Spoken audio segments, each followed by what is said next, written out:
What is going on, everybody? James Hancock here, and back to offer a quick review of Episode 3 of The Lord of the Rings, The Rings of Power, an episode written by Jason Cahill and Justin Doble. I'm not quite sure the pronunciation of his last name, but the episode was directed by Wayne Che Yip, who also, according to Wikipedia, directed episodes 4 and 5 and 8. So yeah, he's going to be responsible for half the season, so fingers crossed that his later episodes are better than this one, because I'm left with a lot of my lingering complaints about the first two episodes, where obviously it's stunningly beautiful to look at and not much else. I think the Achilles heel of the show remains the scripts. I mean, I don't envy anybody trying to contribute words or plot lines to the world of J.R.R. Tolkien, because he's one of the most popular and beloved writers of the 20th century. But there are times where the dialogue in the show feels like it was written by like petulant children. I mean, at any rate, there needs to be an acceleration of the plot. There needs to be an acceleration of just something for us to really sink our teeth into, because at this point, we've seen more time in The Lord of the Rings, The Rings of Power, than we saw in the entirety of the theatrical cut of The Fellowship of the Ring. And by comparison, think about the screenplay adaptation by Fran Walsh, Philippa Boyens, and Peter Jackson for that movie, where they gave us The Last Alliance of Elves and Men, they gave us Bilbo's birthday, they gave us all the lore about the ring, courtesy of Gandalf. We got the flight, basically all the hobbits running away from the Nazgul. We got the Council of Elrond. We got the Mines of Moria. We got the scenes in the forests of Lothlorien, and then we had that amazing final epic battle scene with the Uruk-hai. That was all in a tight, 2 hours and 58 minutes. At this point, the show's been going for about 3.5 hours, and nothing's happened. A lot of characters have been introduced, and we've had some mild tension with a few action scenes, but holy hell. As the old expression goes, if it ain't on the page, it ain't on the stage, and this show right now is drowning with lackluster, mediocre writing, and with all the money that was spent, they should have hired better writers. They should have looked at who are the world's greatest fantasy novelists. Maybe we can at least get them as consultants to contribute ideas. I mean, they could have invented 10 new franchises from scratch with all the money that they're spending. And I don't know if Amazon's doing any internal digestion or wrestling with the creative misfire of the show so far. I imagine at this point they're still in the denial stage about how good the show is or how not good the show is, because it's not completely horrible. Once again, you take any random shot from the show, hey, that's a well-produced show. It looks great. It's great. It's an expensive, impressively mounted show. But what it lacks are interesting stylistic choices, or riveting pacing, or interesting camera work, or really dynamic, memorable characters that you can fall in love with. This is just a very placid, inert, slow-moving glacier. And if people are still aggressively defending it, that's on them. I can only speak for myself as somebody who is a lover of Tolkien's work, as well as just the fantasy genre in general. And just in case you think I'm coming across like a cold-hearted bastard, earlier today I posted a 30-minute video about my favorite scenes or works of art or video games, or just basically my top 10 favorite moments adapting the work of J.R.R. Tolkien across different forms of media. And so all those wonderful, beautiful scenes and images and highlights are still very fresh in my brain, so perhaps I'm being unnecessarily harsh, but I don't think so. I think when you love something dearly, then it's more important than ever not to be blind to its faults. And because this show is absolutely at the center of this raging culture war, what I think is getting lost in the crossfire and the conversation is, what is it that makes Tolkien great? What is it about his words, his poetry, or the art that it's inspired, or the emotions it invokes, or just the incredibly elaborate history that he created? So much of the beating pulse and heart of the world of Tolkien is just absent from this show so far. Who knows? Maybe the next episode will be the coolest fucking thing we've ever seen, but 3 episodes deep, things are looking grim. But as I always try to remind people in my videos about the fantasy genre, if this giant mega production leads to a small fraction of the viewers picking up the books for the first time, that works for me. So let's get into what actually went down in this show, and we get 3 rival storylines where the first And for me, the most satisfying was the one featuring Arondir, who we see is now a prisoner of the orcs, and they're forcing a bunch of elves to dig this incredibly long trench. And they're not quite sure what they're digging for, but we see how the orcs are incredibly vulnerable to sunlight, which makes you wonder, how come you're using just like thin, kind of gossamer, transparent cloth? Like maybe put on a big-ass cloak if you're that vulnerable to the sun. But so far, I think that Arondir is the most compelling character on the show. And that's not saying much because most of the characters are pretty wooden, if not outright annoying. But he at least acts like a badass, looks like a badass. And we get some interesting fight scenes when they try and break out of this prison. A few elves get killed by a warg, another gets killed by a few arrows. And at the very end of the episode, we see that these orcs are being led by some mysterious figure who we only see his image kind of blurred out. But if you watch the teaser for the next episode, we see that Arondir is speaking to him in Elvish. So maybe it's a human, maybe it's an elf. Who the hell knows? We'll have to wait until next week before we find out.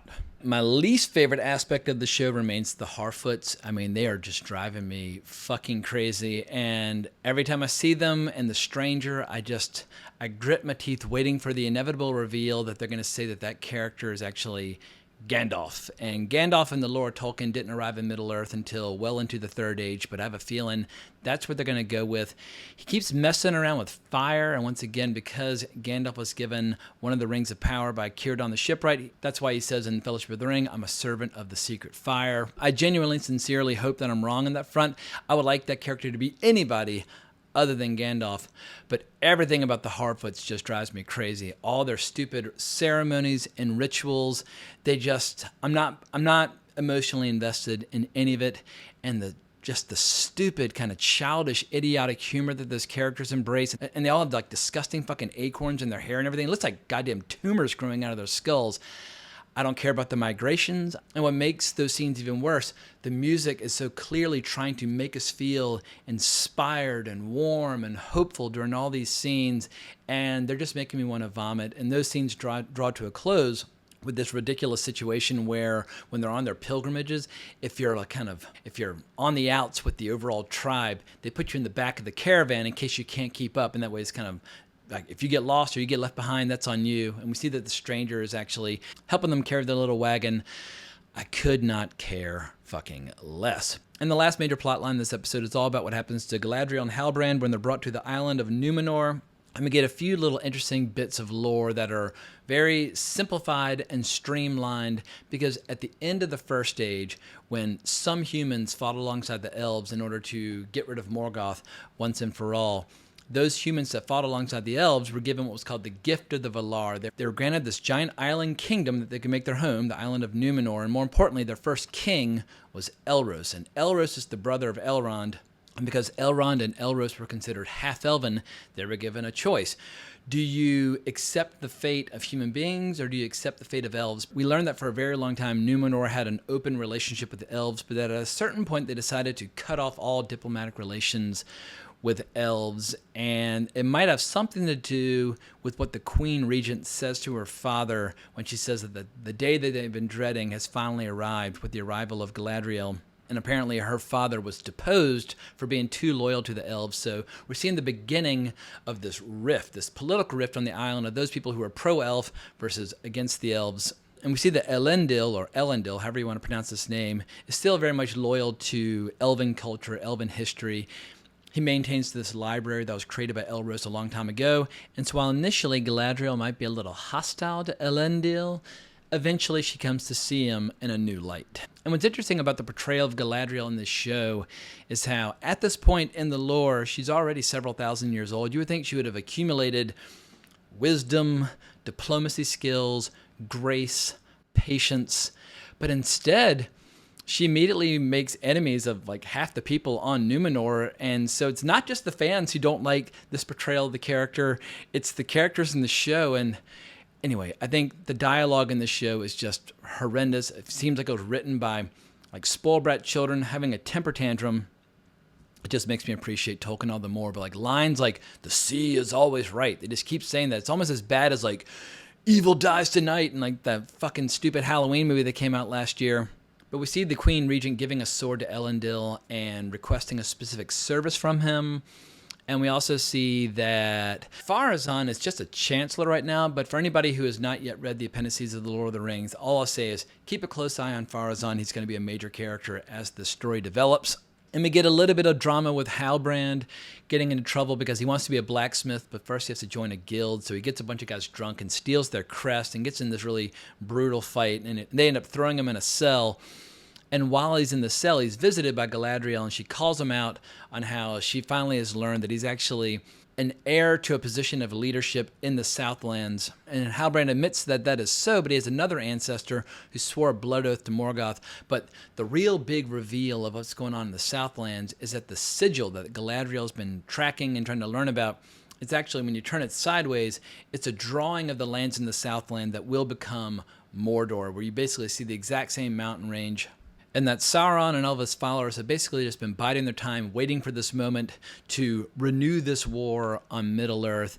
And obviously at this time, there's no Gondor to the west of Mordor, because as every Tolkien fan knows, Gondor doesn't get created until Elendil's sons, Isildur and Anarion, found the nation of Gondor in the south, and then Elendil founds his own nation up in the far north. But as I'm doing my plot recap, I realize that I'm boring myself to sleep just discussing it when I should just be jumping out of my fucking skin like, oh my fucking God, did y'all see the latest episode of Lord of the Rings? Like, I would kill to be really fired up instead of just like weary with fatigue even discussing it. So I don't know if I'll continue making videos about each individual episode or not, or if I'll come back for a season finale or whatever the case might be, but this show has to give us something to get invested in, something to get excited about. 3.5 hours deep at this point, nothing has fucking happened at all. Like, give us some goddamn villains. Like, think about it in Fellowship of the Ring, where you had Saruman, the Uruk-hai, you had Sauron, and you had the Balrog. I mean, all these incredible adversaries in the first 3 hours, and it's like, what do we have in this?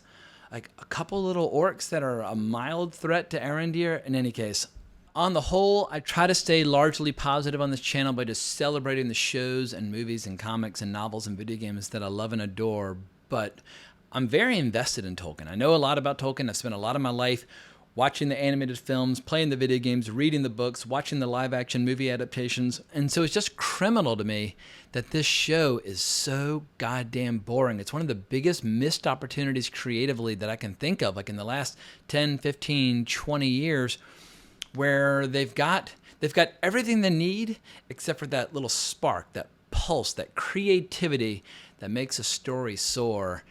And if I were to make a prediction about the next 5 hours, I imagine we'll be saying more or less the same thing. There'll probably be a few moments like, hey, like that scene was cool, or that character was kind of cool, or they kind of redeemed themselves there. But on the whole, people are going to say pretty but boring, bland and uneventful. And these are not positive adjectives to describe a show where roughly $1 billion has been spent. But I'm repeating myself at this point, so I'm going to go ahead and log off. Once again, if you want a positive video, check out the last one that I posted, which is a 30-minute love fest about adaptations of the works of J.R.R. Tolkien. But if you want to tell me how wrong I am, leave a comment in the comments below, or hunt me down on Twitter @GeekinOut. And remember to like the video, subscribe to the channel, hit that notification bell. But I hope everyone has an amazing weekend. But more importantly, as always, onwards and upwards.